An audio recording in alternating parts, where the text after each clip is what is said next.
навіть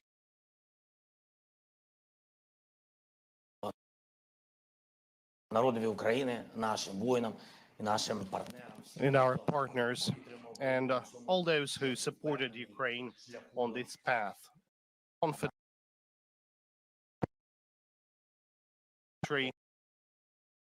them around movement. It was our flag. Maybe there was something else as well. Yeah, there were the stars of the European Union. So far, that's 27, but hopefully there will be more stars. But I believe that and yellow and blue flag in Ukraine, that's our major victory, and it's important that we shall preserve it, not only in our hearts, but we'll preserve it for the next generations. As for the historic victory on our path to the Europe, our approximation to justice, I would like to welcome and congratulate our country, our team. This is the great path. For some, it may take decades. For us, well, time is nothing. We are sacrificing a lot. We are fighting for our independence.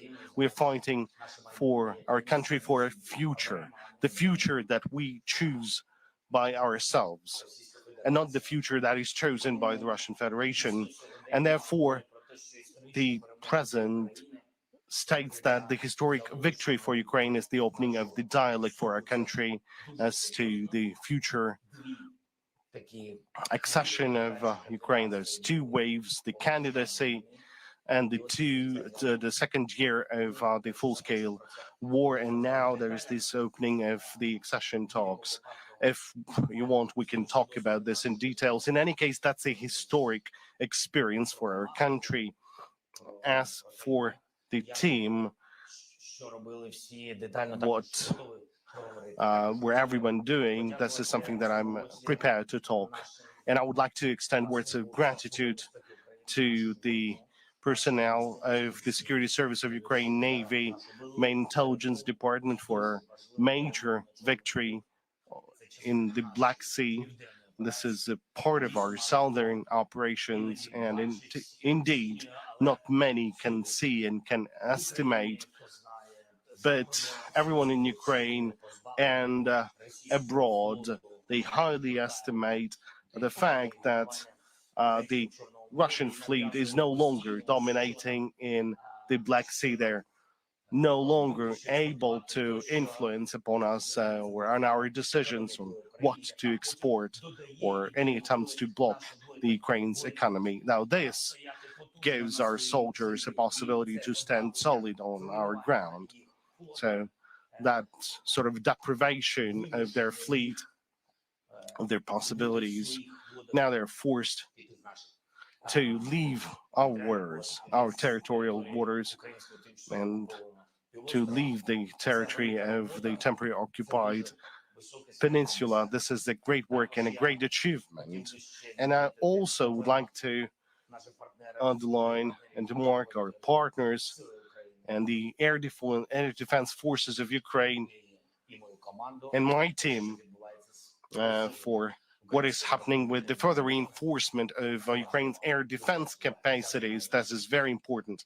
This winter is different. Yes, it involves challenges, it involves losses, but losses, we are becoming stronger every month. We had a very important visits and several new Patriot systems. I'm not going to tell you any more specifics on that, but several more Patriots will be defending Ukraine during this winter. But I would like to extend words of gratitude to our partners for Patriots, for NASAMS. That's an important package on the overall. This is a difficult year that is coming to an end. I'm ready to talk about the economy.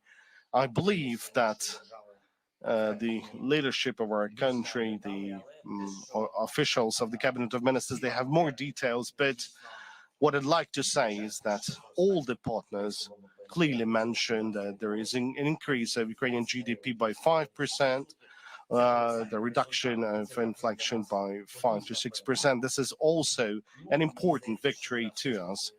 But I think that we shouldn't have a monologue today. There's a lot of questions, and I'll be happy to answer, well, almost all of the questions. If I won't be able to answer some, then I'm sorry. I can see Ukrinform, and during our last trips, we met your colleague in Washington. So let's start with your colleague once again.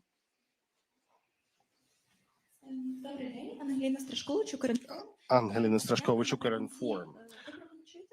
Mr. President, so in the end of November, you stated that you've instructed the military and the government officials to prepare a comprehensive plan on mobilization in Ukraine. Do you have the draft plan presented to you? Or can you share the key details of that plan? Well, that's a question to be decided by the commander-in-chief. This is a very sensitive matter. I believe they've raised this issue in terms of the offensive and counteroffensive operations, in terms of the deficit, and their view at the headquarters was that they've suggested to mobilize additional 450,000 to 500,000 people, which is a very significant amount of people. And I told that I would need to have more arguments to support that, because this is primarily a question of people. It's about the justice and the fairness. It's about the defense capacity and the question of funding. As for the people, I need specifics, because what will happen to an army of 1 million people? What will happen to those people who are already defending our country for 2 years? If we have matters of rotation, of holidays, and then we should have a comprehensive plan. Now, in this mobilization law, you have to give answers to me and to the society primarily. So they've started working on this plan, and so far I haven't seen any matters of demobilization, even though I believe this is a question number one. It's not the question what's the process is called in accordance of legislation. Maybe it shouldn't be called demobilization, but there has to be a process like that with regards to our powerful soldiers. It's very difficult there. I've been on the front line many times, and I would really want all military command to understand the challenges. We shouldn't risk losing the most brave, the most courageous people. I mean, I'm grateful for their resistance, for their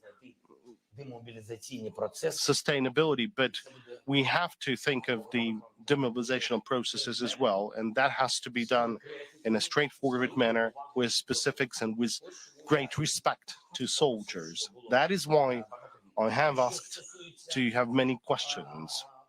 As for the business trips, holidays, and transition from one position to another position, different. All the requests coming from our armed forces, they have to comply with the modern challenges, which is very important. And they've also asked a number of aspects with regards to the Ministry of Defense, and Mikhailo Fedorev also raised a number of aspects with regards to the digitalization of something, because there are people in Ukraine, there are people outside of Ukraine, so that's a difficult process.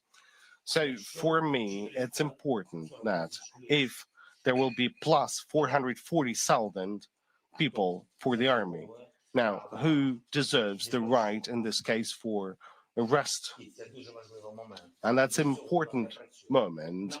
It's not working otherwise, well, at least to my personal point, but that's an issue to be raised and discussed during the headquarters session. And then they will have to prepare the draft and present it to the Verkhovna Rada, because if that is the amendments to the legislation of Ukraine, we would need to find an agreement in that question. So the question is very sensitive. We cannot lost the resilience, the potential, but we need to have fairness, which is very important. As for the funding aspect, well, the mobilization in that format would cost around additional 500 billion hryvnia to Ukraine. So me, as the president of Ukraine, as the person who dedicates a lot of the time to search for the financial support for Ukraine, I would like to have an understanding from the Prime Minister, from the Minister of Finance, where they're planning to get the money for that. Thank you. Thank you. And the next question from Kyiv Independent, please rise so that people with microphones could see you. Good afternoon. Hopefully you can hear me. Francis Farrell, Kyiv Independent. Just recently, you've taken a decision on the construction of the fortification facilities along the front line. Can you tell us whether the scale of this work will be similar to the fortification constructions of Russians, and why Ukraine is starting this work only now? Well, the decision is talking not on the beginning, but on continuation for the reinforcement of the construction, which is very important. There are state regional administrations, and I would like to extend gratitude to them because they were doing this work from the beginning of this war. I'm not just, saying who has to do that. I'm just saying that they've done. If I can see in the Kharkiv region what they've done, and I'm grateful to the region and to the city for how they've united together with the military experts, with the construction companies, and they've compiled the budget together with the businesses. Now, what they've done there, I think it's powerful enough. Now, if I can see it there, and if I can't see that in different regions, well, if I ask a very specific question to our military, who are located in different directions, whether this is sufficient, yes. But why is that here it's weaker than in Kharkiv region? Now, I don't want to give any specifics about different condition. Yes, sometimes they're saying, yeah, well, it would be better if we would have that level. So my task is the same. So you need to standardize the solid defense. Thank you. Now, Kyoto, please, to the right of the center aisle.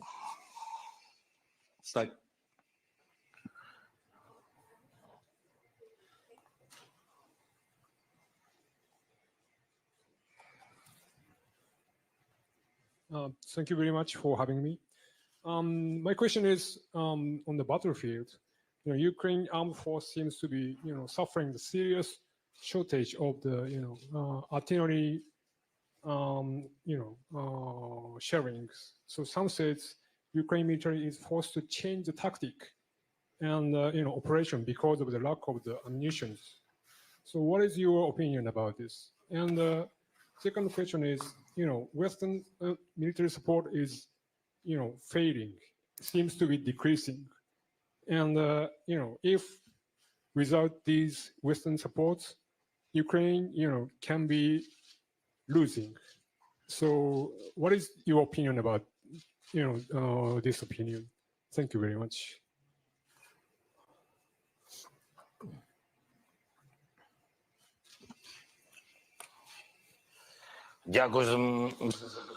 I thank you for the question.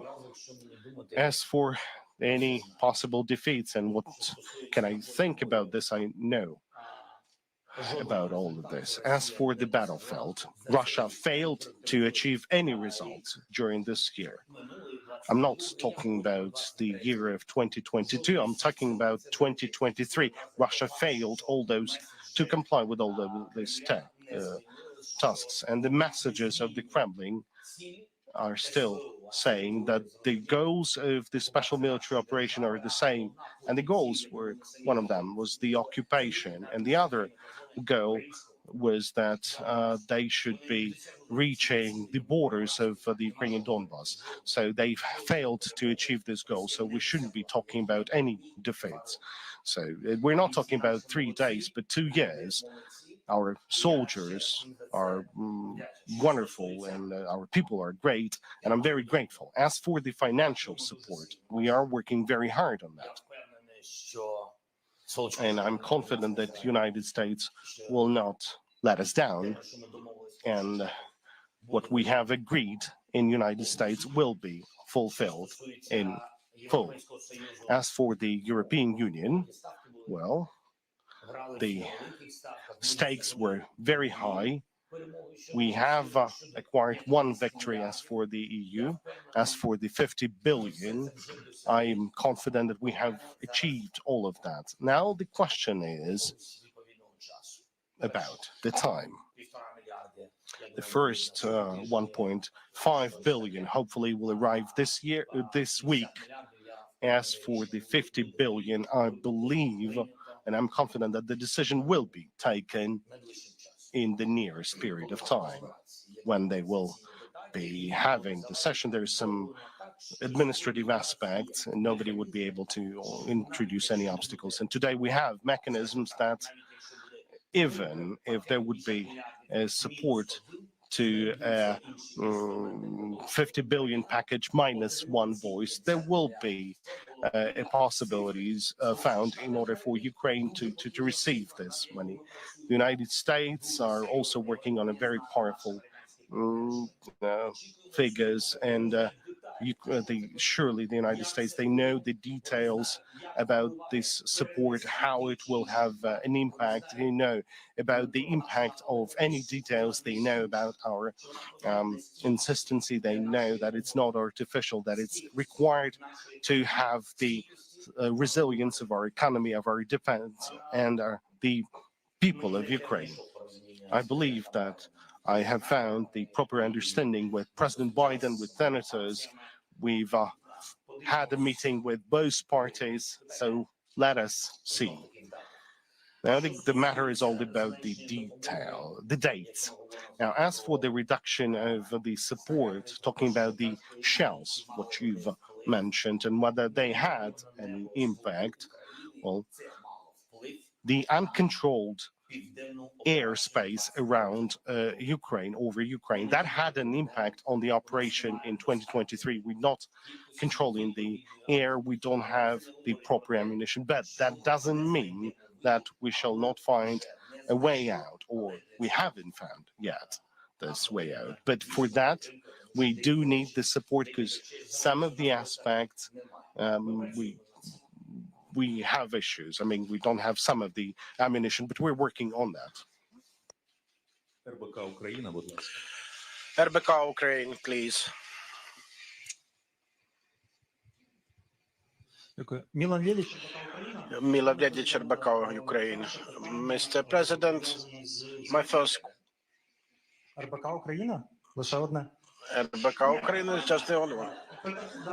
Питань одне є і одне трошки. I have one question and the one to follow your previous response.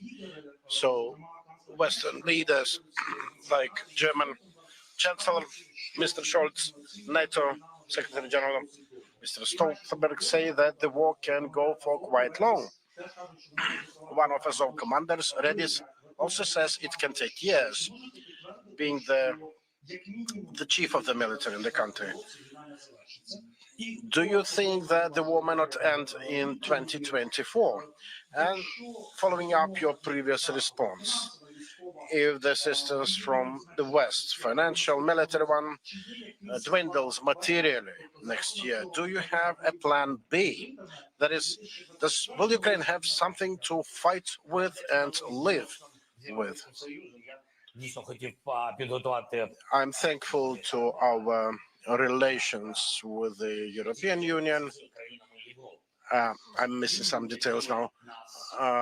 I'd say the European countries who respect us a lot, who are proud of our people. We built special personal relationship with them. Довгострокова допомога. The long-term aid, Це не буде тим плечем, I think definitely про який ви запитали. Якщо it will be this leverage that you had in mind. Yes, there will be risks, but I think again that we won't be betrayed by our partners. At least this is the result of my visit. What we have now, 1.7 billion from Belgium, 2.4 from Denmark, 2.3 billion from Korea, Lithuania, Latvia, the Netherlands, hundreds of millions, Norway, 7.5 billion, France, 2 billion, Germany, 8 billion, Sweden, a bit more than 500,000, and a huge aid from Japan. This makes for a strong basis. So if there are some risks, these amounts we will be counting them. It's about the multi-annual support for a variety of objectives. Some will go for humanitarian, some for economy, others for social benefit payment. But again, great deal of this assistance from those states is about military assistance. So again, I'm very much confident of our partners. We did nearly everything, and the year isn't yet over. Now, on the war ending in 2024, I think no one has the answer to it. Even those reputable army commanders here in the West, those who say that this is a multi-annual exercise, they don't know yet if it will be. Yeah, we have dialogue, we have thoughts and ideas can be far from realities. Sorry for revisiting the example with a sick guy dreaming of being triumphant in just 3 days. His ideas were also ideas, and they flopped. I'm not going to compare in any way the ideas of that person with respectable partners I had in mind. But again, just to be more specific, the war, a victory, a failure, stagnation, these all depends on various factors and decisions from different risks, from different areas and domains, but for the most part, they depend on us ourselves.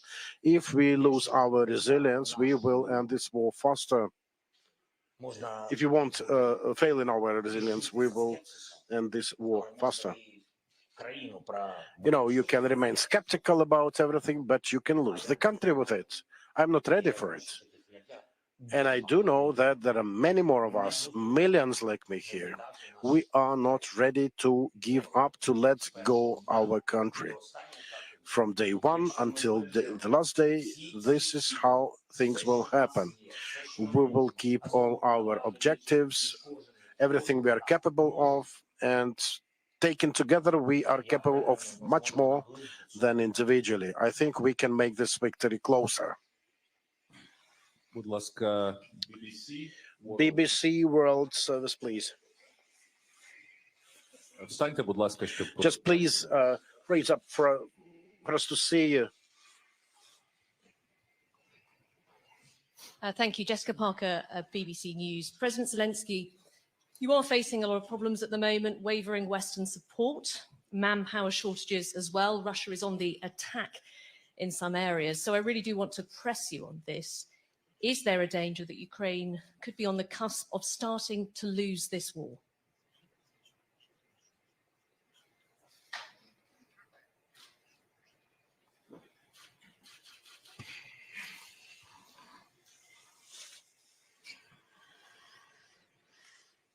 Ні.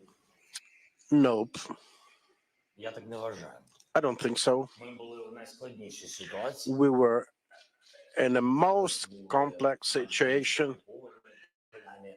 occupied practically completely, регіони, even the central regions of our nation, логістика, infrastructure facilities, logistics of our nation, roads, залізниця, railroads, доставка продуктів харчування, food supplies, the economy, вбиті повністю кіберударами можливості фінансування. completely destroyed with cyber strikes and physically damaged and destroyed cities. We were completely blockaded, yet we broke through it. Не знаю, хто більше. We, our partners, maybe the God, I don't know who Ми не сприймаємо зараз цю зиму як put it more or most of it. дуже дорого достається. You know, this victory takes exorbitant cost indeed. I do know the system. I do know every bit of our defense. I do know every moment of things coming into Ukraine, those missiles and other things. We are fighting for each defense system. I do remember the other winter we had. У нас інша ситуація. Now the situation is different.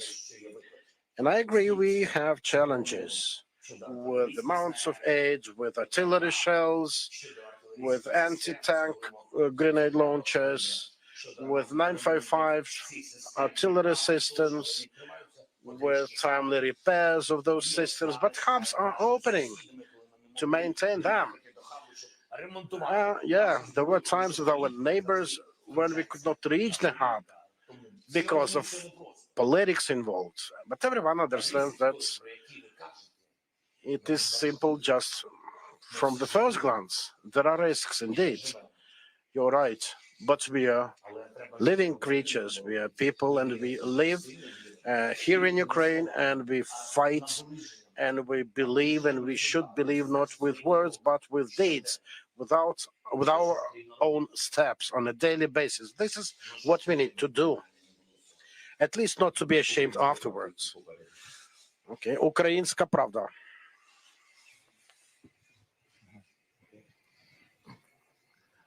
Доброго вечора, пане. Good evening, Mr. President. Can I take the mic? Наступний рік є багато факторів вважати, що наступний рік There are many factors that might be at play for the upcoming year to make it a decisive one. Definitely, electoral cycles may mean that the support will dwindle and we will have to increasingly rely on our own efforts and forces to keep as the nation. And obviously, it looks like our state cannot win over call centers that are robbing our citizens on a daily basis. We increasingly hear from businesses about them being pressured by the state, and meetings with the president sometimes lead to contrary results, with the pressure going even deeper. We see a huge gap between the frontline life and the life in the rear. There were videos of recent celebrations from a prosecutor, and we see how they're different from realities. We see that MPs are buying luxury cars. Some MPs are enjoying their lives overseas, in Monaco, in Dubai, and elsewhere, and we unfortunately understand that we can still lose if officials, if MPs will still enjoy their interests over the interests of the public and the society. So my question is, what you could do as a president, who could you replace among your team to make our country stronger so that our military on the front line would be 100% sure that the time they spend there is not being, disregarded by MPs, but the time is rather used 100% for the benefit of the country. Yeah, thank you for the great number of your questions. I would really love to see you helping me to answer them.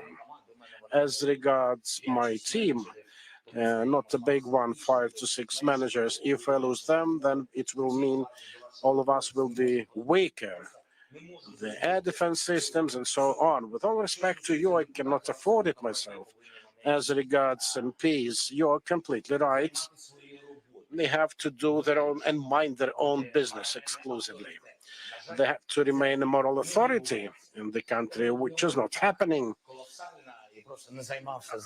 You know, I would put it like this. I would not go into the rhetorical construct. I would rather say that there is a percentage of people who work, who vote, and they did vote for pro-European laws, for reforms, the ones that will usher the way for us to get the 50 billion facility that will kickstart our economy, that will allow our businesses to come back to work, and those businesses will be helping our military afterwards. This is the sequence of steps. I do agree with your intentions. I do understand the atmosphere around it. But I don't think that an MP who's enjoying himself, yeah, he is not right in doing that, but he is no different from a business person launching fireworks to celebrate his birthday.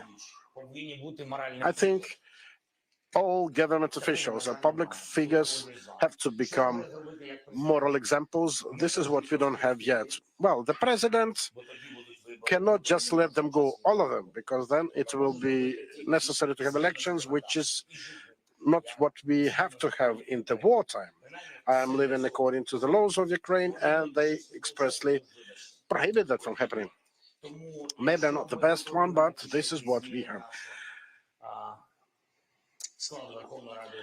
So, yes, there should be probably changes in the parliament to take and adopt new legislation to have elections during the wartime. Maybe, but you know, I will make everything to see all of the MPs in the parliament vote for those laws that are necessary to have the fighters with corruption then dog and neck those MPs afterwards. This is what is happening now. No one will stop that. I think we are fighting corruption risks. Our partners say that the funds they provide us with for armaments, these are not at risk because we do have some reforms going on. Again, people, please understand that. People are like us. There are people who would go to the trenches to fight. There are others who, regardless of them being in the government or not, they would rather go abroad. I mean, someone of a fit age to be mobilized. The people who would bribe someone, grease the cogs to move out of the country. So, yes, there is an idea that corruption should be punished severely. But let us not forget those who do something for Ukraine. There should be a unity moment here. It's better to fight corruption together rather than split the lines into those who are good and bad. It's very important today not to split us ourselves along the lines. Law enforcement, anti-corruption authorities, security service of Ukraine, they will definitely comply. They will definitely fulfill their obligations and do the job. And there will be court cases, and they will be just. I hope so. Будь ласка, Good. Now the MPR in the very end to the right, and please raise so that, yes, please get up so that people can see you. Joanna Hickissis from NPR. Thanks very much. Has Viktor Orban or any other leader pressed you to accept an armistice that includes giving up occupied territories along current lines? And if so, how have you responded and how would you respond?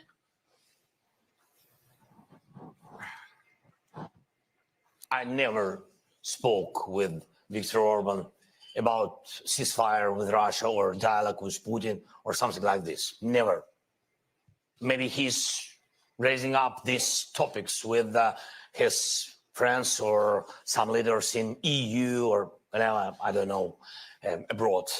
of Europe, in the United States. I think it was something was in his speeches about it, but I don't know. I don't know. For me, it's something strange. Sometimes his policy or politics is not very friendship to us, and he knows it. This fact he heard from me. Yes, I said him that because I had a lot of questions to him. But anyway, we are neighbors, even with all these challenges. And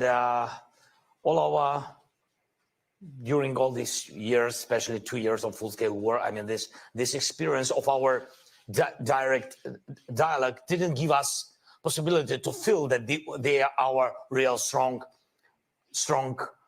neighbors against Russian occupation. But anyway, we are neighbors, and we are trying to find solution in some questions. But for it, we need to organize meeting. Last time in Argentina, I told Orban, I said, Victor, can you tell me one reason why you are not supporting us in EU? It was before the decision. He couldn't tell me. And the second one, tell me one more reason why we can't organize official meeting between us. And he also couldn't find the answer. But I think we found a solution that very diplomatic one, that our sides will work on it. That's great. Далі, будь ласка. Then the weekly mirror, the second row. Good evening, Mr. President. Whenever we are talking about how not to become, how to gain a victory, we think of three things. First, about the effective transition of the state management system to a military kind of style, and then the planning of recovery, and third, about the fighting with corruption. So I have three questions to you. First, have you thought about using the example of the democratic countries who face the same challenges to combine the political elite and create a government of unity with professionals, technocrats, because you are kind of doing a lot for the international relations, but inside the country you are lacking the effective experts. And how would you commend the recent step that was made by the government, who wanted to vote for the resolution with several resolution 5655 that was made in favor to the constructors, which is lobbied by Olena Shulyak and Alexander Kubrakov. We're talking about this 50 billion. Well, no. What 50 billion are you talking about? Look, the European Commission just recently, before the accession talks, they two times they've insistently recommended you not to sign this law, and you didn't do that. But the true heroes, they would try to circumvent this. Look, I will have to stop you. Look, let's start, with first step. So your first story was whether we are will be transferring the government to the military planning. What haven't we done? I'm talking about the whole system of the state management. What do you mean? Could you be very specific?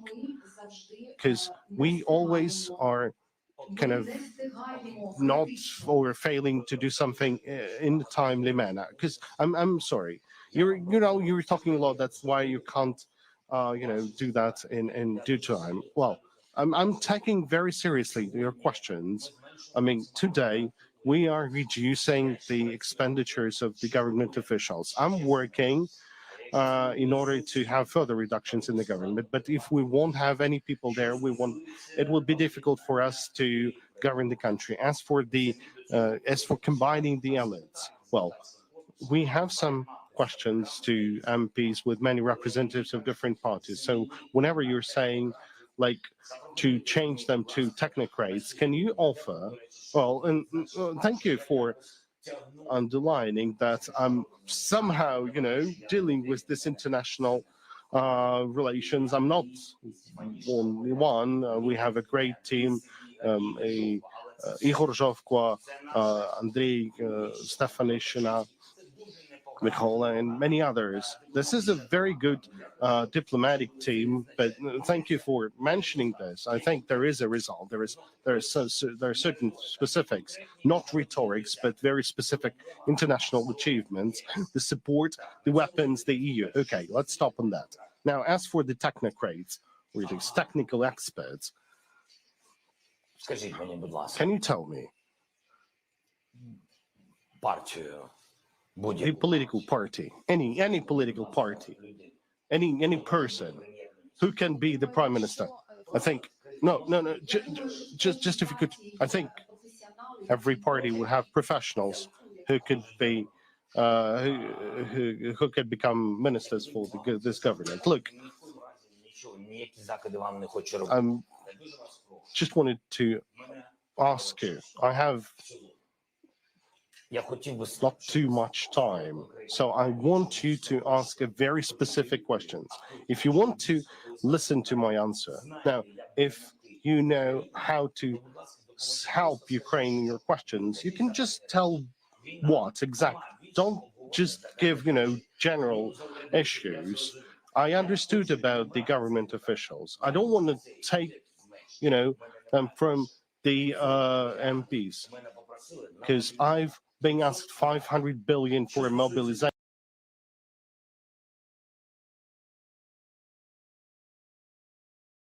Don't just give, general issues. I understood about the government officials. I don't want to take, from the MPs, because I've been asked 500 billion for a mobilization. As for the technical experts and about the law, etc., that someone attempted something, let's not leave with the talks.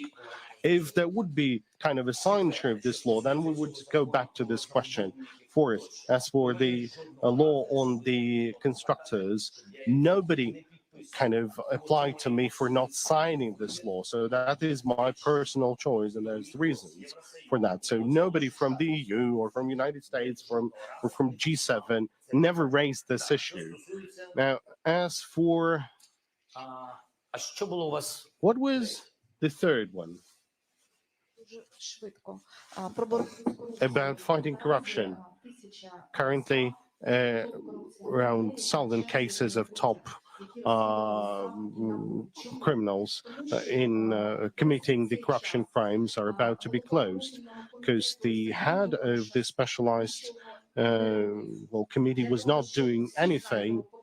Well, we all know about the amendments of Lozovoy and the specialized deputies, Tatarov and Smirnov. They failed to do anything to motivate the majority in parliament to provide legislative tools to the High Anti-Corruption Court for the court to take fair decisions and not to close the cases automatically because we don't have the criminal procedural code working.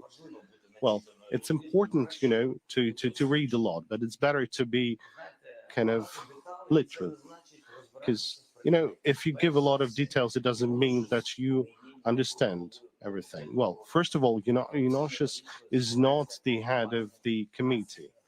If I'm not mistaken, Rastina is the head of this committee. So let's talk as professionals. I will try to explain to you the anti-corruption infrastructure. The specialized committee is run by Anastasia Raitina. Then the office of the President of Ukraine is not dealing with the anti-corruption bodies. Third, not a single aspect all those people that you've mentioned, these deputies of the office of the president, are not dealing with the anti-corruption, and we are not the subject. They're not the subject of legislative issues. So whenever you were saying that the office have not done any laws or any initiatives, I'm kind of surprised. Now, all these laws in fighting the corruption is supported by the European Union, by the G7. So this list of laws was provided to the President of Ukraine by the specialized committee and to the head of our government. So all the relevant laws that we had to vote, as of now, we voted for that. That's it. And that's it for that topic. So once again, dear colleagues, please ask one question and please show respect to your colleagues. Okay, then IRD to the left in the center, please. Дякую. Thank you. Thank you for getting the possibility. I would like to ask, how does the war in the Middle East is influencing the attacking war of Russia in Ukraine? And do you plan to go to Israel soon? The Radio Andrea Ber. Війна на Близькому Сході, як The war on the Middle East, just as any war and other challenge on any continent стоїть присутність або where there is a presence or an influence of Russian Federation, it has an impact on the support to Ukraine. And Middle East is not an exclusion, it's a fact. And this is not a new information for you, because there is a decentralization of focus or consolidation around Ukraine, or supporting Ukraine at different international platforms, and deconcentration of the informational space around Ukraine abroad. So all of that in a comprehensive manner is affecting the support to Ukraine. What I can tell you, we know that this is a tragedy. This is a challenge. на Middle East а вже ж і for the Middle East. Surely, I understand this, but we also have to recognize that we have a full-scale war.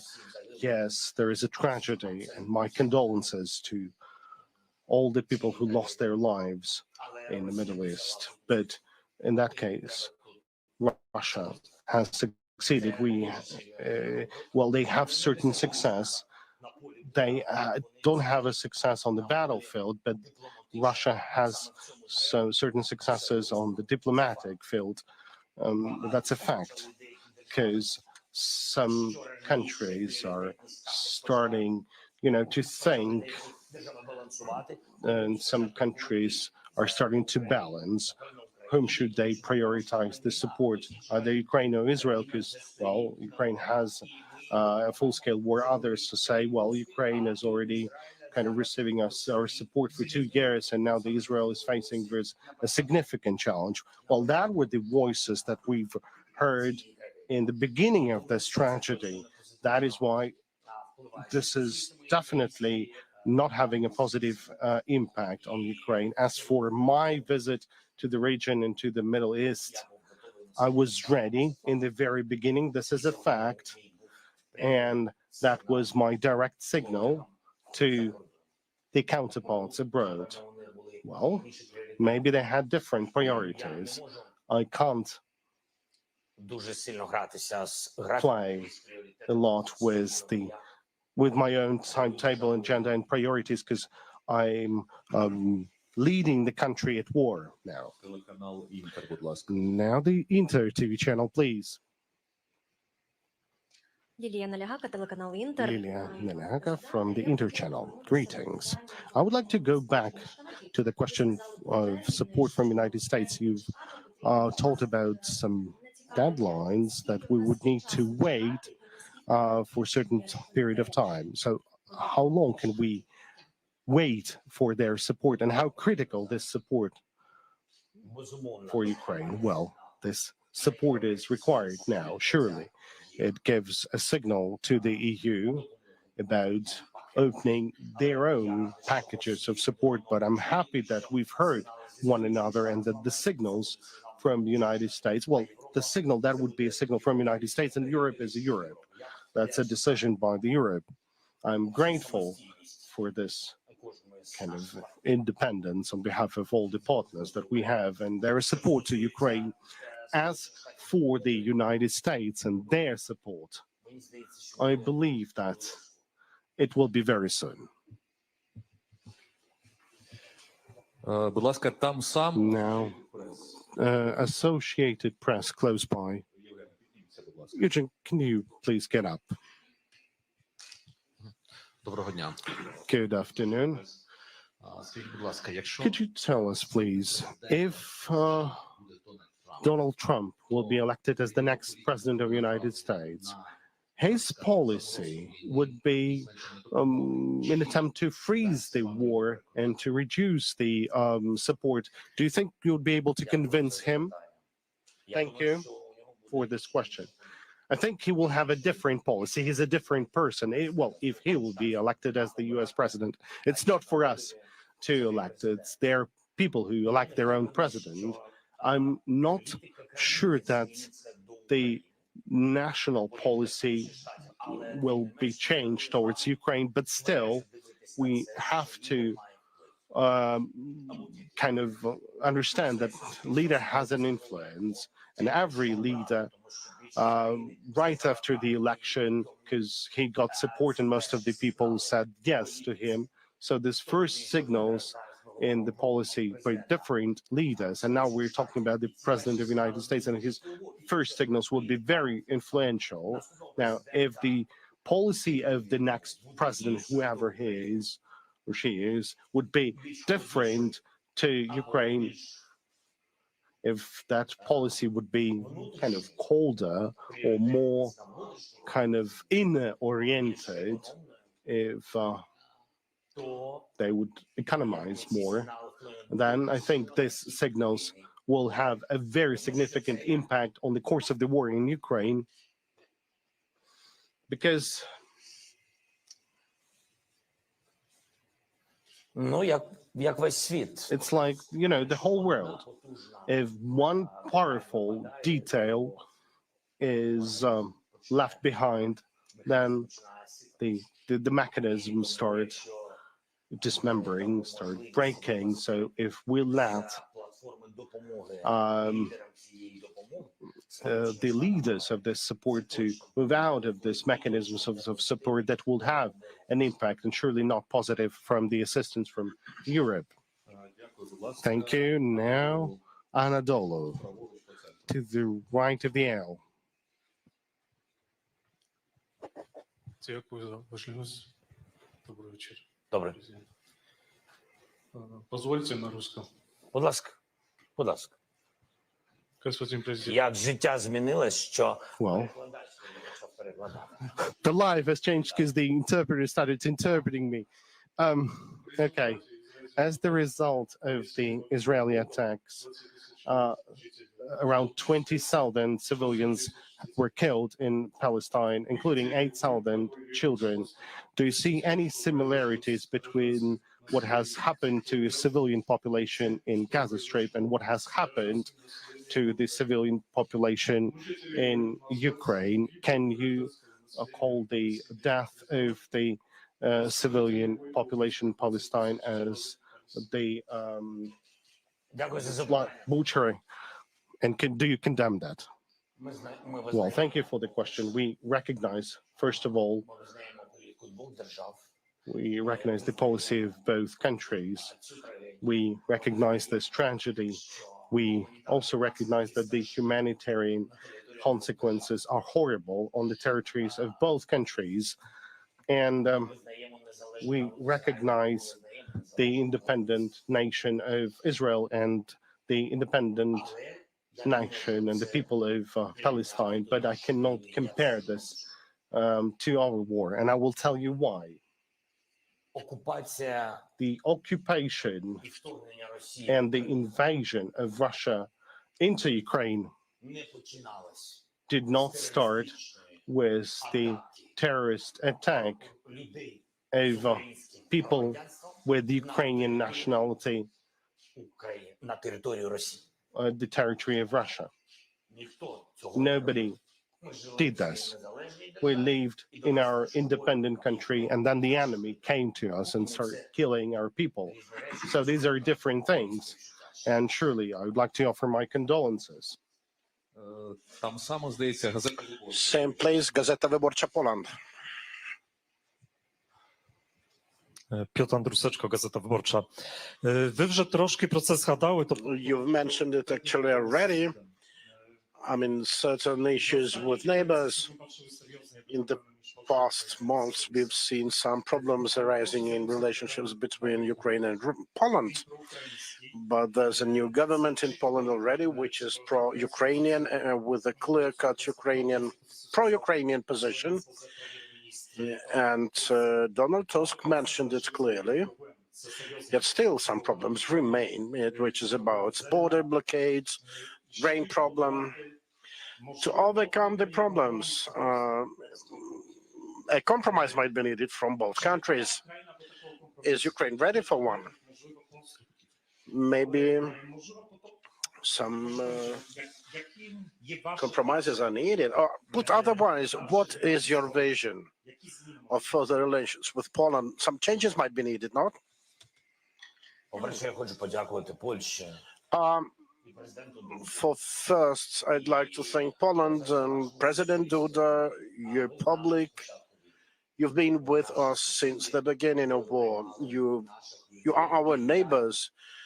You hosted our people, and I did everything to the max to thank you. Probably it wasn't enough, but still we are thankful to you, historically as well. But again, we need to be open-minded with you. And the Polish public and President Andrzej have always said it, that the Ukrainians are defending Poland with their lives. Ну, тільки ви. Я вважаю, що ми брати з вами. I think we are brethren, and you've been helping us as much as you could. This is for a fact. And we stood for you, for your independence, and we continue standing. I did have very powerful relationships with your cabinet of ministers. I would go out to Poland also with my spouse. Then the blockade of our borders came. You know, it's not about doing business at the time of war. It was about survival. We had no free corridor, free, independent Black Sea corridor to bring our grain out. And we had problems in Slovak Republic. We could run into problems with Romania. We had problems with Hungary and with our best friends in Poland. So what we're left with, we don't have sea. Where else? We had no chance. So you mentioned the compromise. So the question is, what kind of compromise? We are ready. Is it a compromise just for us not to survive, to stop selling our grain? We are not going to sell our grain to Poland. Let us take the grain out of the country. You don't know how the Ukrainians are treating Poles with great love. And if someone would say that there is a conflict between us leaders, two leaders of the countries, the Ukrainians started defending you. This is like, you know, neighborhood lives between neighbors.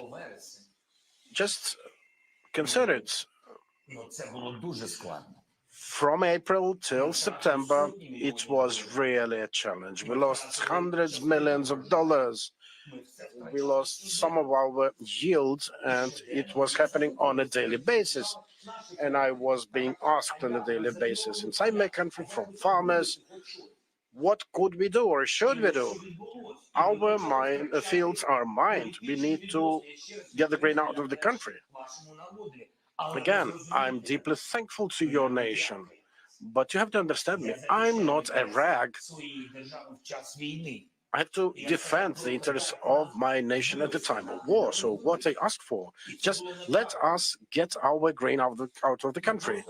We weren't given this chance, and it wasn't correct. It wasn't right. So it's like, one being a landlord and another being, a tenant. And yeah, there was a political signal. You do know that. Everyone in Poland, in the Polish society, knows it was about politics. It was about the elections that those leaders lost. And they told the leaders of Ukraine at that time that you would lose. You would lose this game because our people cannot suffer. It's not about money. We lost. There's always a law there. The whole EU was against these blockades. And thanks God, Romania emerged. Sensible Romania. Its president, Johannes, helping my country, our farmers, to survive. He also had challenges. He had strikes there, but he demonstrated his ability to remain a strong person. I said, first, it's about values, then about the value of goods. Now, you have a new government. I had a contact with President Duda. He would greet me with our holidays, and I'm telling that I do believe that the new government will deblockade all these blockades because of its artificial nature. We are ready to ensure that people in Poland lose nothing, but we should not politicize the grain matters when we are completely blocked. By the way, do you know how much Poland lost financially? We built a corridor via Moldova, Romania, the railroad one. We had a Black Sea route opened, and exports via Poland started to reduce. We didn't want that. I had a talk with President Donald Tusk, and I'm thankful to him for his position at the EU session. We talked with him on the eve of it. I do believe that we will be able to level everything. I want to believe in this.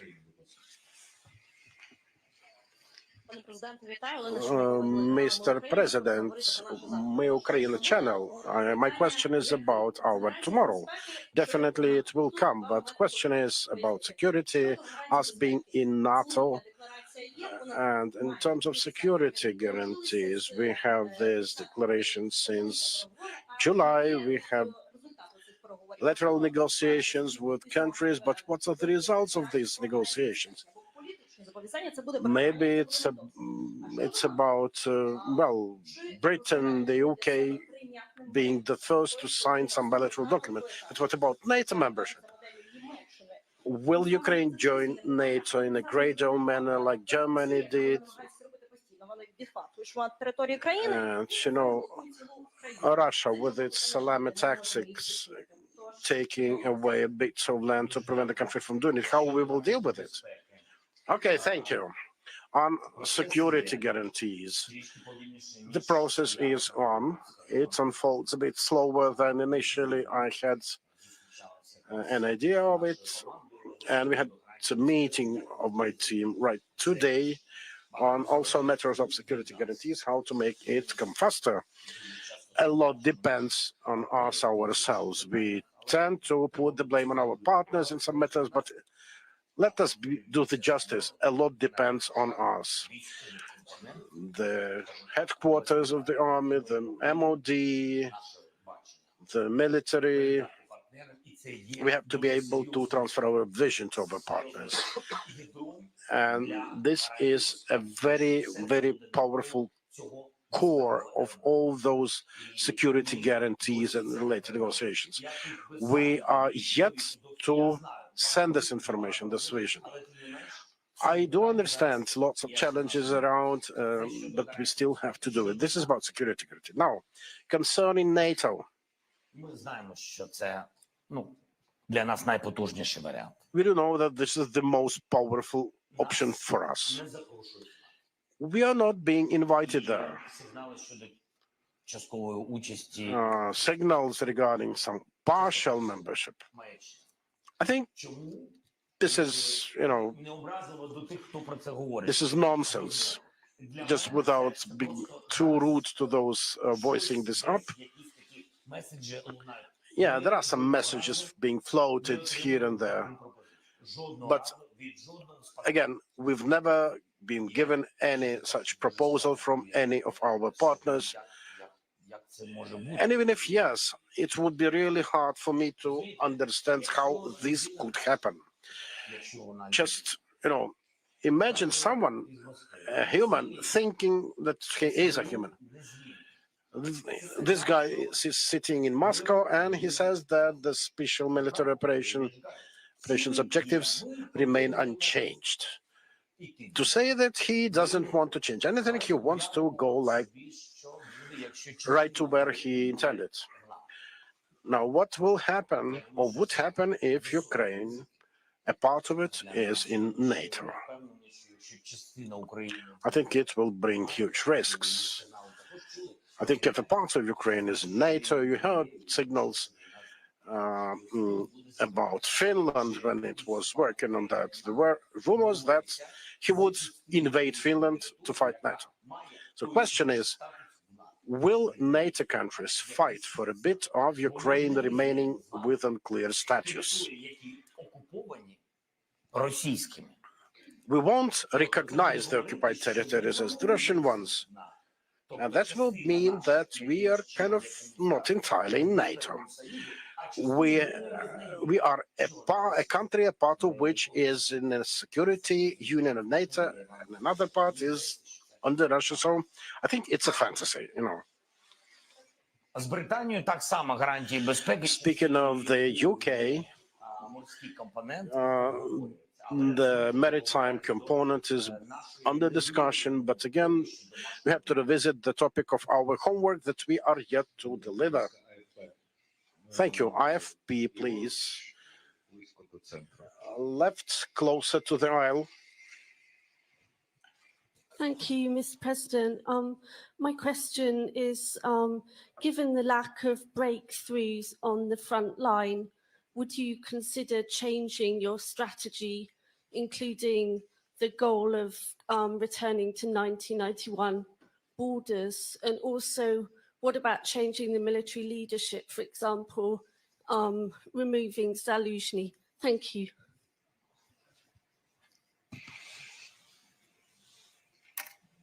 Дуже дякую вам. Стратегія не може бути змінною згідно нашої Конституції. Thank you. The strategy cannot and should not be changed because it's in our constitution about our territories. The tactics can change after careful consideration of the results of our activities in the south of Ukraine in 2023. So until the end of this year, we will get this understanding, as well as an understanding of our further plans and steps. Будь ласка, New York Times. New York Times, at the very end of the hall. I think there will be more questions like that. Ендрю, підведіться, так, дякую. Please, Andrei, would you rise? Andrew Kramer with the New York Times. Mr. President, could you describe your position on negotiations? When and under what conditions would negotiations be in Ukraine's interest? Thank you.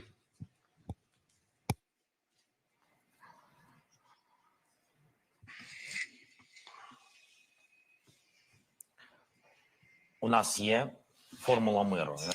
We have the peace formula, and this is the only platform today which is in working order. The last meeting in Malta was quite good, with nearly 7 70 countries. We are going to have a meeting in Switzerland. The platform of the World Economic Forum will also have a very important segment on that, and we will be working to see that meeting have representatives from all the continents, including the global south. And we'd love to see maybe 80 countries, maybe more. We are not chasing numbers, but the numbers do matter. Political or geopolitical isolation of the Russian Federation will depend on that. After the meeting, we will be working on how to organize the summit already at the level of leaders, because the meeting will finalize the last 5 points of the peace formula. The first 5 points were discussed by the security advisors during the meeting in Malta, and the last 5 points will be finalized at the meeting in Switzerland. After that, we are going to organize a summit of leaders, and when it happens, I'm sure we will have to do everything, given this defocusing from the Ukrainian situation, given the conflicts and wars around the globe. I think we will nevertheless have to focus on the story of Ukraine, in Ukraine, and the peace formula. And think that our recent visit to the United States, Latin American countries, and Europe rekindled a bit world's attention towards Ukraine. And we definitely see this direction. We see it has started to change. It's very important for us to see that the attention is being restored towards Ukraine, and we will have Switzerland on the way. So not to say that there will be a full stop here, but it will definitely be a pivotal point. And the platform there will offer opportunity for countries to reach on some fundamental things with which we will be working to prepare a relevant document. When a relevant document is ready, then we will be prepared to send it in certain given format to representatives of the Russian Federation. When all the countries worldwide unite around our document, we will be ready to send it over. Like we had it with grain when we sent it via the UN and other reputable leaders, we will send it to another party. And if it is ready to accept the document, it will mean that your question on terms and conditions would be relevant. It is not relevant at the moment because we don't see any requests from Russia for that. We don't see it in their actions, in their rhetoric. We have just brazen willing to kill. Там само, будь ласка, Інтерфакс Україна. Інтерфакс Україна. Дуже дякую. Thank you. Ви сьогодні вже сказали декілька слів. You said some words today about fortifications being built. A range of experts commented that as Ukraine's transition towards strategic defense. Do you take it in the same vein? No, but I did respond what I had in mind, actually. Так, давайте суспільне. Okay, суспільне. Вітаю, пане президенте. Evening, Mr. President. This year, Ukraine, for a variety of reasons, maybe objective ones, failed to reach the stated objectives on the battlefield. The ones that also our international partners expected from us. What is your take of the performance of the Chief Commander Valeriy Zaluzhniy? Are you going to sack him? And why you didn't respond to allegations of conflict between you?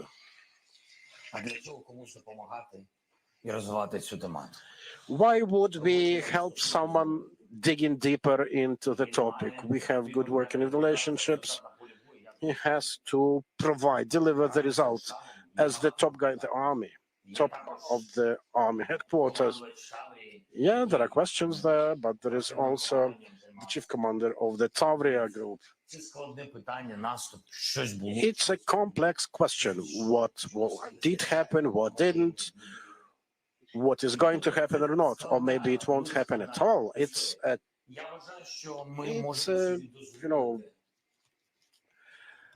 жити в Україні. It's a big story. Ось що я вважаю. I think Якщо ми готові приносити цей результат, кожен з нас. if we in Ukraine are ready to bring everyday results, then we will be able to live. It's not about, becoming a victim. No, it's not about putting yourself on the altar. I think being the chief in the army is a big honor, as it is to be the president of Ukraine. This is a big honor. And I'm not getting tired. It's not about him. It's about our words, about our rhetoric, about our actions. It all starts with words, then some steps are followed. And we need strong steps and strong results. That's it. This is my position. I'm not going deeper into personalities and relationships between them. The nation of Ukraine. It's not about things personal. Just for a moment, Власники більше 40 мільйонів людей. It's about 40 plus million of people. And this begs for results, daily results. Whatever position or office you have, it is about responsibility for each result every day. Планую працювати. My plans are to continue working. I do expect the decision about mobilization. I do expect the decisions how to help people in the front line. I do expect some very specific things on the battlefield. The strategy is understood and understandable. There is an understanding of our actions. I want details. I think this is just requirement, because if you have details, then you have answers. 440,000, 230,000, 100,000, 300,000. We have to survive. And it all costs money, by the way. Just, for a second, for a glimpse of an eye, I would even, defend the civilians a bit. When you understand the level of financial contribution needed to support our servicemen. I've spoken on that multiple times. They have salaries, remunerations. Our population, our taxpayers, when we speak about this or that mobilization numbers, we need to understand the very simple math. One military serviceman equals 6 civilians paying taxes. So take 500,000 people, multiplied by 6, and understand our task that we have. Me, myself, the government, etc.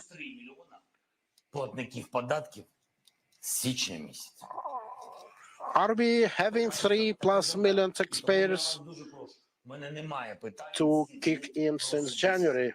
It's not about personal things. All things personal I discuss with my wife. 24 канал, будь ласка. Now, channel 24, please. Пане президенте, вітаю. Mr. President, 24 канал. the 24th channel, greetings. We are all talking that this full-scale war has been taking place for 2 years already, and Russia started war, in fact, 10 years ago, but hopefully everyone trusts and everyone works for the sake of Ukraine's victory. But whoever I talk to, everyone says differently, thinks differently about the victory. Someone says it's going to the borders of 1991. Others would say that there will be no victory at this point, because Russia would remain, and so the threat would remain, and the missiles could keep, flying possibly. So what do you understand under this word victory? What's your understanding of that?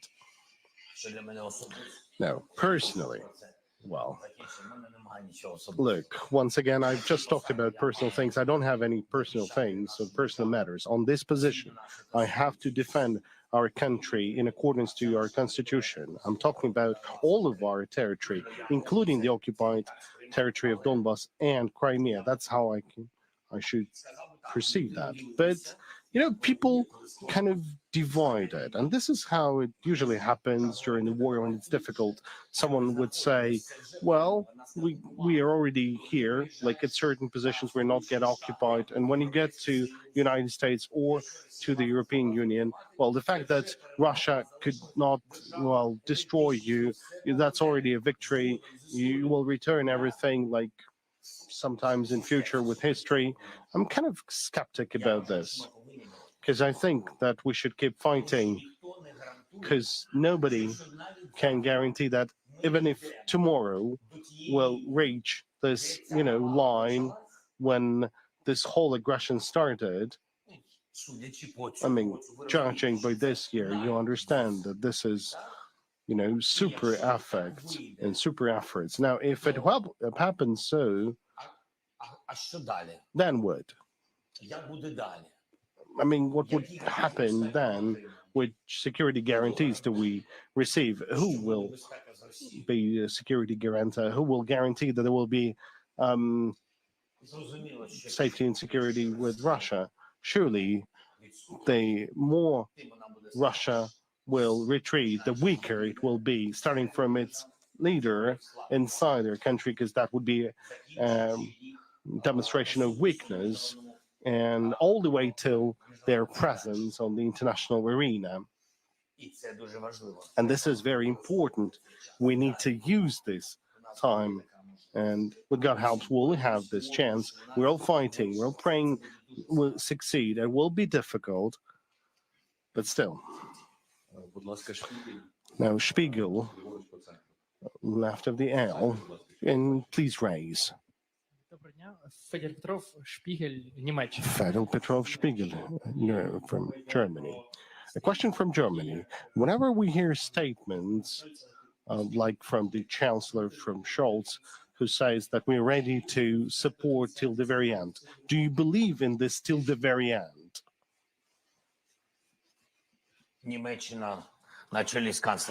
Germany, headed by Chancellor Scholz, is second in terms of the amount of support we receive, a second in terms of the global support to Ukraine. I'm talking about financial, military support altogether.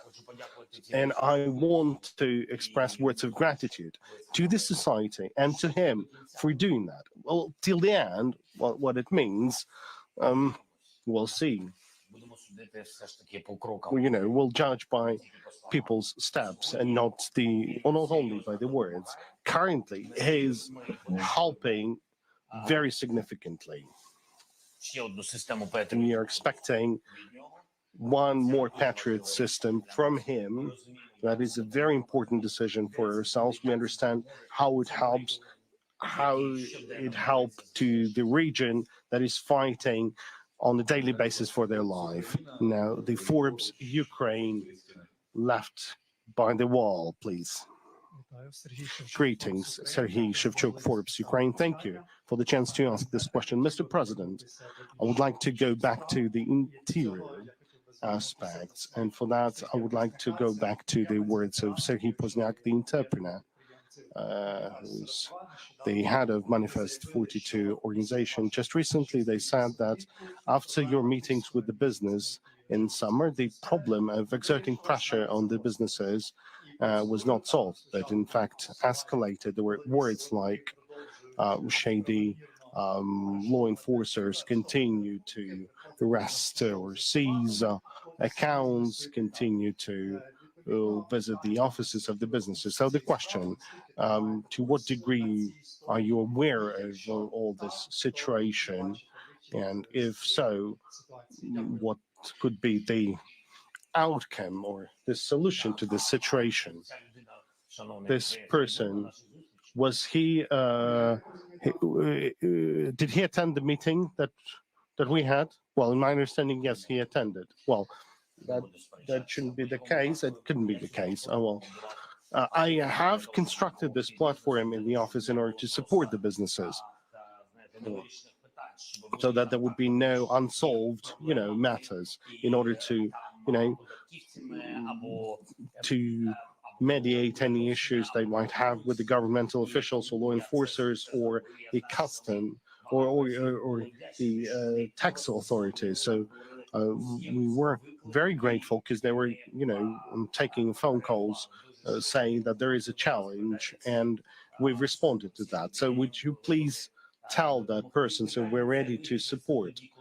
And this question will be solved only when the relative law will be approved. I have asked the MPs to vote for this law. And surely you know that there were no inspections, but this is the requirement of the IMF. So we've returned all those inspections. We couldn't do anything about this. So I suggested an alternative. Let's make one body, fiscal, law enforcement, whatsoever, and however the interpreters would like that. And only the representatives of these agency would be able to communicate with the business. I know that the respective law should have been registered in the Verkhovna Rada. In any case, thank you for the question. I will check why this law has been voted for, and then we'll understand that it's not a question to, everyone, but in fact, there'll be only a question to a certain agency. But you have to understand me.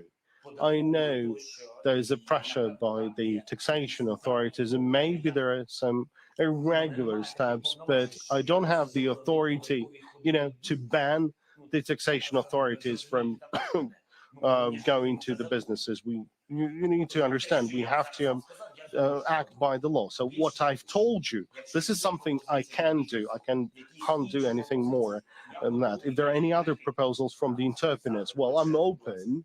I'm happy to hear those proposals. Thank you. Next, let's have Radio Svoboda close to the stage here. Mr. President, greetings.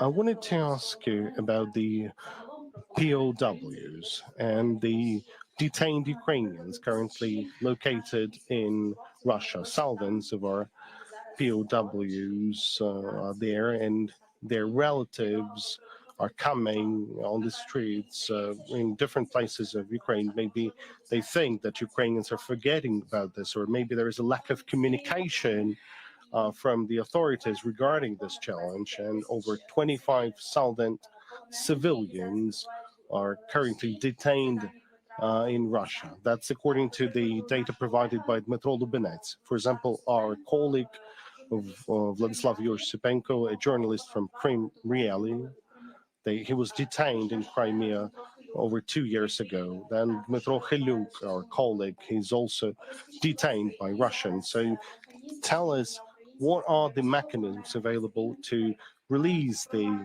POWs and civilians? What you are doing, what the authorities are doing, and can you tell that if this process has become more complicated if compared to the previous year, because the last exchange of POW was taking place in June. I can't tell you what exasperated this process, what made it more difficult. It would be, well, not ethical. So, if possible at this point, you are absolutely right to say that this process is becoming more complicated. Maybe indeed you're right that the authorities are not communicating sufficiently. I will tell Budanov and Lubinets to communicate more information so that relatives would have more information. I understand this pain. This track is working. Indeed, it slowed down due to reasons. Well, there are the reasons by the Russian Federation. There's very specific reasons. This track will open. We are currently working on a fairly significant amount of our people, so that we would be able to return them. God help, we'll manage to do that. As for the civilian detainees, if we're talking about the children, the small numbers, but still we have a gradual return of Ukrainian children. We get support from Qatar in this track. As for our people in Palestine, I'm grateful to Palestine and to Israel and to Qatar. They helped to return our people. As for the population of Crimea, the citizens of Crimea, well, the situation is very difficult, and we don't have, anything to say or to say thank to international organizations because they haven't done a lot in terms of that. I talked to President Erdogan on that, and so far, Mr. President Erdogan did not demonstrate any result. As for the captives and detainees on the territory of Crimea, well, I guess there's all these tracks that we have. We work separately with countries like Switzerland, Norway, and some of the Arab countries in order to return our people, our citizens.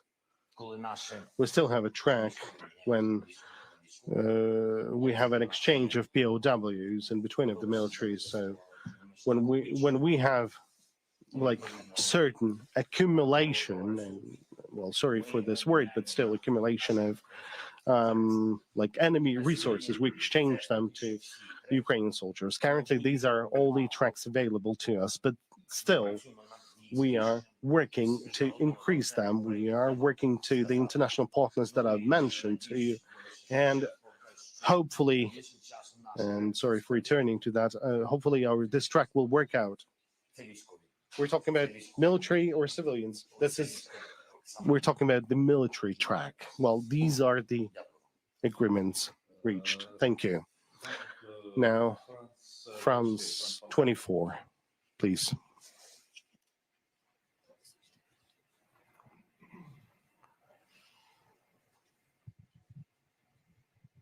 Thank you. Emmanuel Chas, France 24. 12 months ago, we had the prospect here in Kyiv of a counteroffensive that would be successful.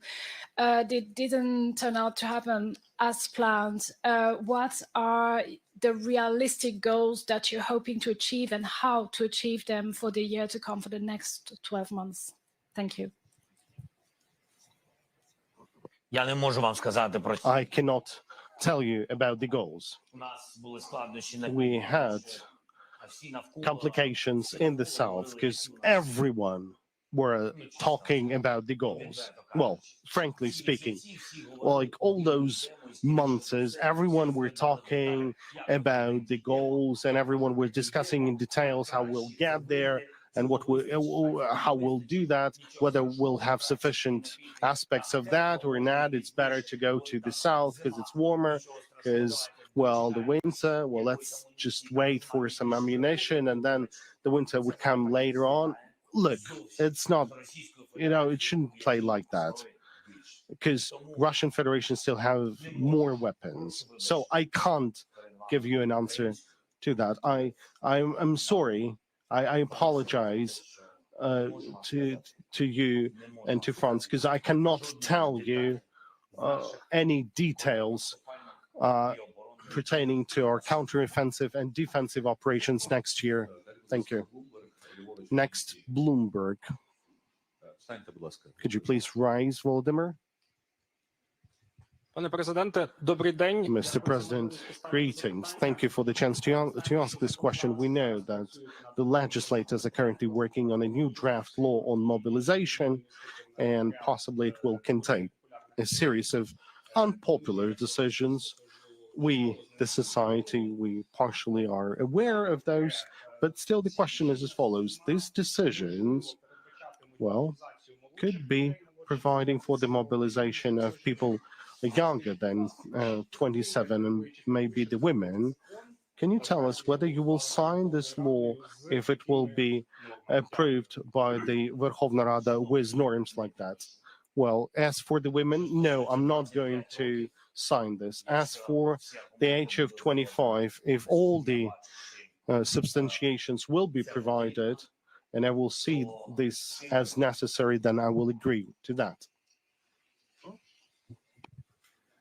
Далі, будь ласка, CNN Португалія. CNN Portugal, please.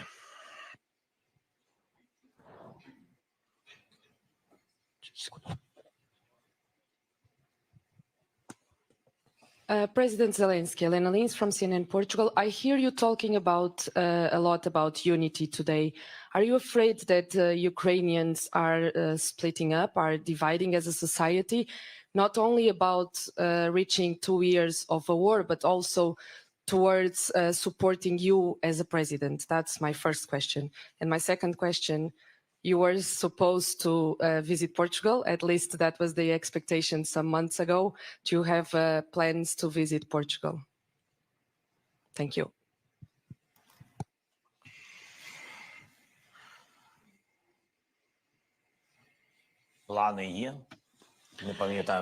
Yes, there are plans for that. I don't remember the date, sorry, because the time is flowing so quickly, so fast. I'm still very much thankful to Portugal, the government of the country, the president. We did quite a good job, also diplomatically. It's very important for us to have the support from Portugal. Now, regarding the unity matter, it's all in our own hands. It all depends, our unity depends on us ourselves. This is our weapon of choice, the domestically made one. This is our know-how. I think it has helped us to preserve us, ourselves, our country from the beginning of the war. Maybe it sounds banal to someone, but I think one has to keep some banalities just to have the ultimate banality of life with us. So I think everything needs to be done to see that the unity is not dwindling in Ukraine. About my support as a president, I can only tell you that it has been an honor for me to be the president. People are watching me, my work, my serving Ukraine. If they don't like it, then okay, this is their choice, the choice of the Ukrainian. This is normal. LBUA at the beginning here. Mr. President, you mentioned a challenging situation in the US and what the aggressor Russia has been doing. What is your position to the idea of Ukraine focusing rather more on producing its own munitions and weapons?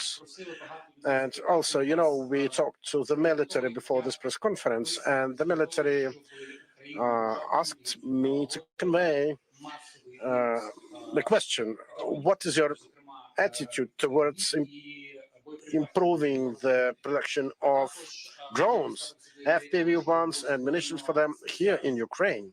Also, what is your stance towards establishing a dedicated unit for drones in MOD? I'm very positive on drone production and special units for that. There should be an infrastructure and structures to manage drones. It should not be a Soviet one. It should be a fast-reacting modern one. I had a sitting of the headquarters at the moment, and one of the questions was about drones and how to supply them. It's really bad when we are still left with old-time Soviet red tape in terms of logistics of it. We had 20,000 of drones sitting in a warehouse, and for some reason they could not get it to the front line. Yes, the headquarters session sometimes was quite loud about it. But you know, when I'm being asked what about my personal? I don't have any personal things on that, but we do need to fight this logistics and we need to start building them. We will do it regarding production. We will make 1 million drones next year. We will do that. And we will do everything to have this happen. Regarding artillery, there will be more of artillery, 155 caliber systems. Unfortunately, it's still a challenge to produce shells for them, and the shells are a huge deficit. It's easier with systems, but with the shells themselves, because of powder deficit and so on, a lot has to be done, and we need not to relax. By the way, the Defense Industry Forum was quite a success. Andriy and my team, Commission, Umerov, representatives of our military, had nice meetings in Washington. We had an important meeting with President Biden, and we have to be clear about telling that some of the leading world companies, those making CV-90 artillery pieces, those producing Patriot systems, we had meetings with all of them. The team chaired by the head of my office was there. Then I paid my visit there to meet leaders of those companies myself. We will do that, but it will take time. We do not have time, but we will make 1 million drones next year. TVP Poland, please. Thank you very much. We mainly talk about difficult things, lack of ammunition, lack of successes on the front, the blockade on the border between Poland and Ukraine. But today I have found very interesting and positive news, I think on Andriy Yermak's Twitter account.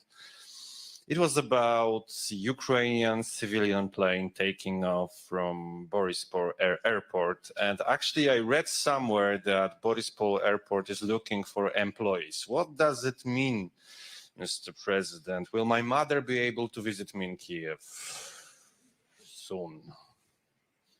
Sorry for that question, but it is really interesting. Я не зовсім зрозумів.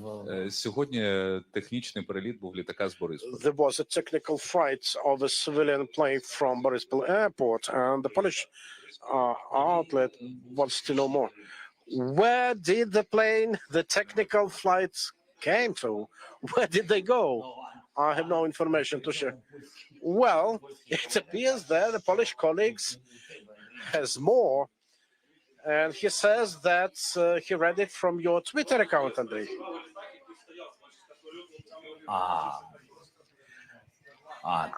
Okay.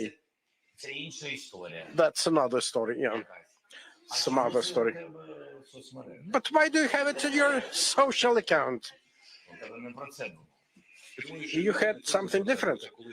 I think that the question is not about that, but when Borispol will be able to handle more flights and his mother will be able to come out to here.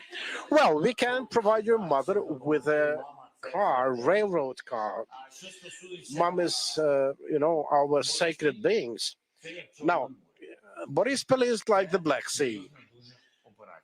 It's a serious operation to open it, reopen it. The reopening of Borispol is a victory of the Ukrainian aerial defenses. Clear sign that Ukraine has been winning. It's a serious, strong economic move ahead. We do put this question to our colleagues, and we do know what exactly do we need for that. So please tell your mom, let her stay in good health. We are working over her idea to come out here. Freedom TV channel.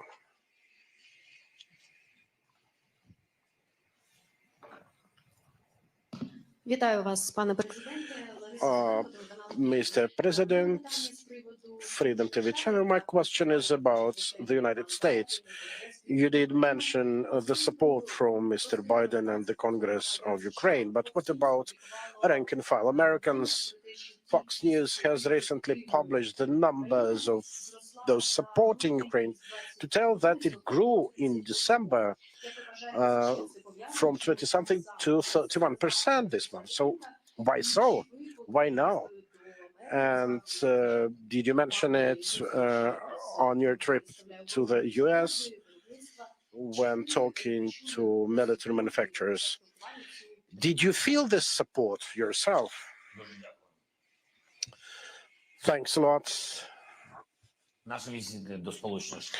Our visit to the United States of America brought exactly this result, bringing up the number of people supporting us. In terms of the analytic provided by the Fox, yes, I do know the difference, 10% difference. We contacted our colleagues at the Congress, in the White House, and all shared the vision that obviously it was the result of the visit to the US. 21 to 31, it's 10% difference, quite a material one to compare. So, yeah, I think the visit was the right one. We had a number of meetings, public meetings, and not so public, and dialogues, and we had some decisions on that. All the defense companies are on our side, willing to do that, and they actually asked us to work with the US government to avoid additional extra red tape, particularly on licensing, to let them move faster towards co-production. And we discussed that at the presidential level in the White House, and the president promised to work on that. Будь ласка, El País. El País. Трошки далі від центру. I think we answered nearly all of the questions. By the way, a brief announcement that we have 12 minutes to go and we are to close at 8. You talk about the support of the United States and the European Union. You were recently in Argentina and you mentioned there a conference with Latin American countries. I would like to ask you about how is the relation now with the Global South. And I will also wanted to ask you about the Spanish presidency of the Council of the European Union. What's your assessment in terms of work that have been done for Ukraine in this semester? Thank you very much.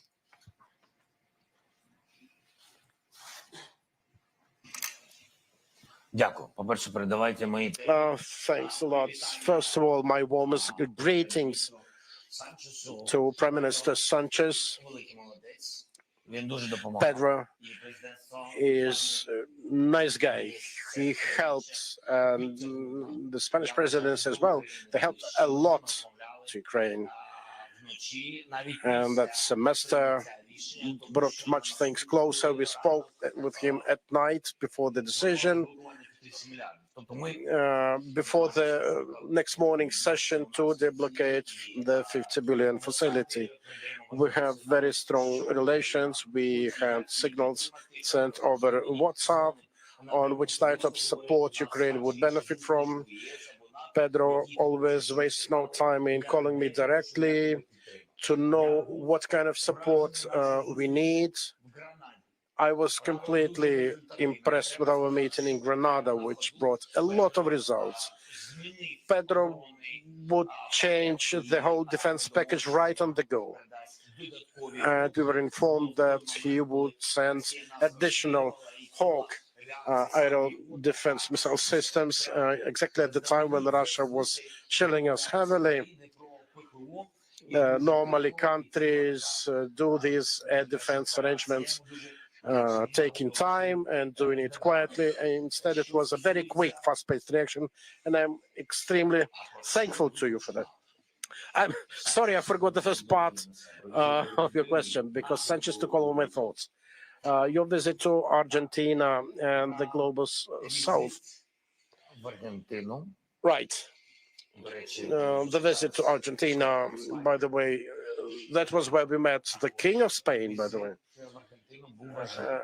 The visit to Argentina was important because there is too little of Latin America in the modern history of Ukraine.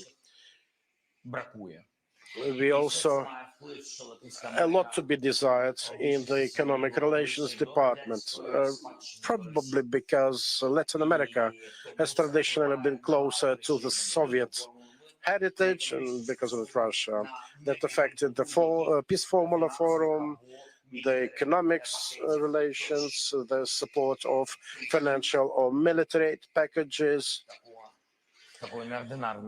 But well, with the advent of such non-ordinary personality as President Milei, who came to government to power in Argentina, I think it really reshapes the direction, the political direction in Latin America. By the way, he stands with us. He is on our side. He spoke in the parliament of the country about his total support of Ukraine and his not acceptance of Putin's policy. We had the first personal meeting and very made strong acquaintance on the sidelines of my Argentinian event with President of Ecuador. We've secured support from Paraguay, Uruguay. Да. Yeah.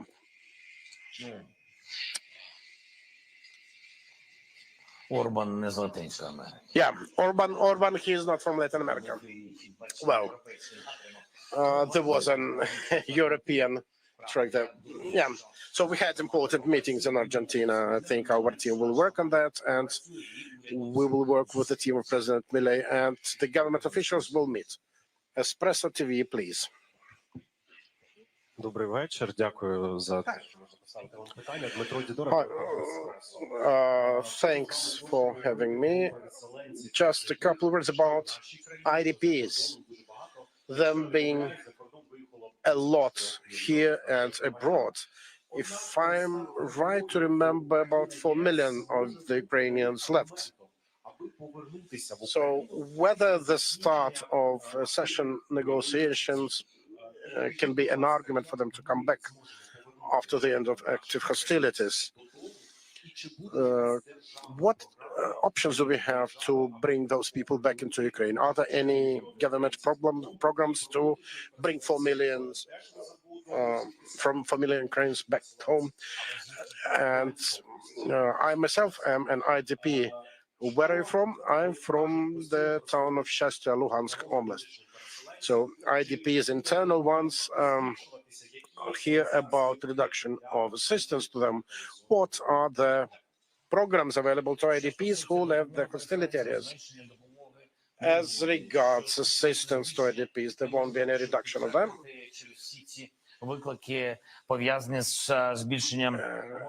Because of the challenges related to military budget, I cannot tell you anything specific about the level of expenditures for that. Not now. We will finalize everything by the end of the year, and for the next year, we will have a clear understanding of all our calculus on that. Now, regarding economic programs, or rather programs of support, not just with money, but also with loan facilities, on business development, and so on. This is what the economic team will have to work on. We will have it. As regards our people abroad, they are different. They all are citizens, nationals of Ukraine, and we have to defend all of them and protect all of them. I think the majority of them will come back as soon as our air defenses become much more stronger. Well, I cannot tell you exactly, because people become employed there, they have their kids sent to schools there, so maybe they're settled with their lives there, but they will come. The next factor will be a reduction in support from EU member states. I have no doubt about that.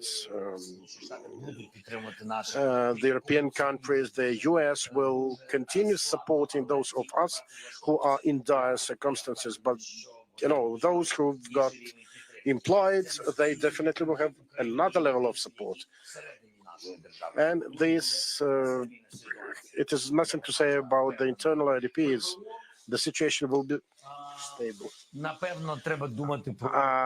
Air defenses, I think it begs probably thinking, considering the idea of multiple citizenship. We will become an EU member country in this historical future, so I don't see anything bad about multiple citizenship considerations. I had mentioned them even the beginning of this skill war. It had been in our program. And actually, there are 60 million Ukrainians worldwide. Not all of them have to live here. They have families there. Some of them were born in Canada, in the United States.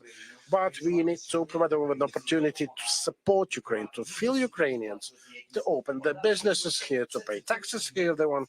Definitely, it will work for the benefits of Ukraine. And it begs, some consideration. Question is when to start thinking about that. We shouldn't overheat the matter. We shouldn't be too fast with it because there are things and factors pertinent to multiple citizenship. I definitely want our women, our kids living abroad to hear this.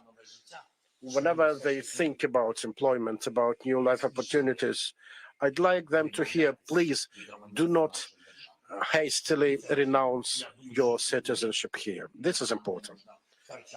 We cannot lose these people. I think that multiple citizenship will partly resolve the matter. Dear colleagues, we can field 2 more questions before the end of it.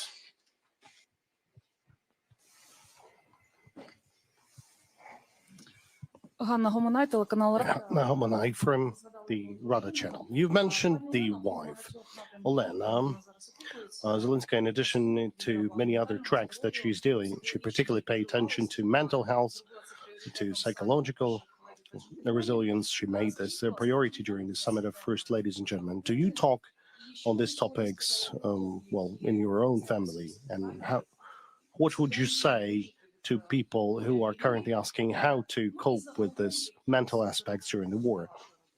And any kind of summaries for your own family? Any summaries of the year? Well, the summaries for my family would be just the same as for any other family in Ukraine. We understand that we have a possibility to leave, to work, and to serve Ukraine, and we have a possibility to be together. Because, now staying in Ukraine, being in Ukraine, even in different locations, it still means that you're together. Because if the soldier is on the front line and his wife or girlfriend is in Kyiv or in the other city of Ukraine, the soldier, he feels like the person that he loves, that he defends, is here in Ukraine. Like, I'm not saying anything to those women who left Ukraine. No, I still believe that they offer this moral support and the resilience to the soldiers. Just as my wife, she supports me. She works a lot. Truly, she has a lot of program. She helps in the way she can. Well, through this program of mental health, and just recently there was another program for school food, and I'm very grateful to the Warren Buffett, to this school, other support, and now thousands of children are receiving hot meals at schools in those areas affected by the hostilities and by the combat operations. So the life is returning. And I'm very happy that my wife is among those people who support. I'm proud of her work. As for, children, my son is a schoolboy. Sometimes he's, joining offline classes, in other cases, online classes. My daughter is studying at the university. Well, I'm happy they're here. And it's a great pleasure that they've made their personal choice and they're making their personal contribution just as any other family in Ukraine. And since you've asked this question, I guess I would like to thank all of you who's staying here in Ukraine. The country is alive. There's people on the streets. And that means a lot. Thank you. No, there's no time, but since I've already announced one more question from NV, please raise yourself and ask your question. Greetings. Mr. President, recently the representatives of your political party, Mariana Bezugla, has made a number of accusations towards the Commander-in-Chief Zaluzhniy, saying that he failed to provide with any plan for combat operations for 2024, that he should be dismissed for that. And could you tell us whether the position shared by the political party is the same as your position? And is that correct, that what Bezugla has said, that there were no plan provided? Пан Залужний. By the way, Mr. Zaluzhniy, he's also my representative, just as all those others that I've appointed or those who came with me. Well, and I'm thankful to some and I'm ashamed by others. As for any documents in Facebook, well, look, I'm not dealing with that. I'm sorry. I don't have time. I don't have, you know, the time to have this, you know, dialogues that bring no results. I use the social network as a platform, as a place where it can, you know, answer certain questions or give signals to our society inside our country, to tell some important things, some urgent things, or as a format of communication with some of our partners. As for Mariana and Valera and some other people, well, it's kind of, you know, it's difficult. They tend to like to comment, to, you know, hit likes on the Facebook. They tend to communicate a lot, you know, like on one occasion they go to the front line together, on the other occasion they have quarrels. That's difficult. I would say that we need to give results to the country on the everyday basis. Okay, dear colleagues, this is the end of the press conference. I thank you for your interest, and thank you for raising this interest since yesterday, for asking so many questions. Thank you. Goodbye.